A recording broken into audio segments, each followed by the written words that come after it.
नमस्कार, मी प्रतीक्षा. DNA मराठीमध्ये आपलं स्वागत. नुकतंच भारतीय जनता पक्षाच्या अहिल्यानगर अल्पसंख्याक विभागाच्या अध्यक्षपदी मोहसिन नाज मोहम्मद शेख यांची नियुक्ती करण्यात आली आहे. या नियुक्तीनंतर मोहसिन शेख यांचे अहिल्यानगर शहरात विविध भागांमध्ये सत्कार करण्यात आला. 24 सप्टेंबर रोजी शहरातील झेंडेगेट परिसरात नालसप चौक येथे मोहसिन शेख यांचा भव्य सत्कार करण्यात आला. यावेळी त्यांच्या पुढील राजकीय वाटचालीसाठी शुभेच्छा देखील आयोजकांकडून देण्यात आल्या. या प्रसंगी शफी सय्यद, सामाजिक कार्यकर्ते अबुतला शेख, मुशाही शेख, जहीर शेख, सरवर शेख, सद्दाम शेख, शोएब शेख, फैजान शेख, सोहेल शेख, मुज्जू शेख, अफक सय्यद, फैजान कुरेशी, सय्यद अजहर, शेख जावेद, अल्तमश शेख यांच्यासह अनेक स्थानिक नागरिक उपस्थित होते.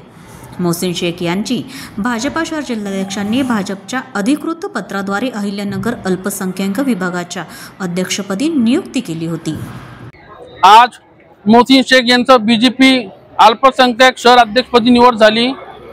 त्यांचं नालसप चौक येथे भव्य सत्कार करण्यात आलेला आहे. सर्व मित्र परिवार इकडे उपस्थित राहून त्यांचा सत्कार केलेला आहे. प्रतिनिधी मुंतजिर शेख, DNA मराठी, अहिल्यानगर.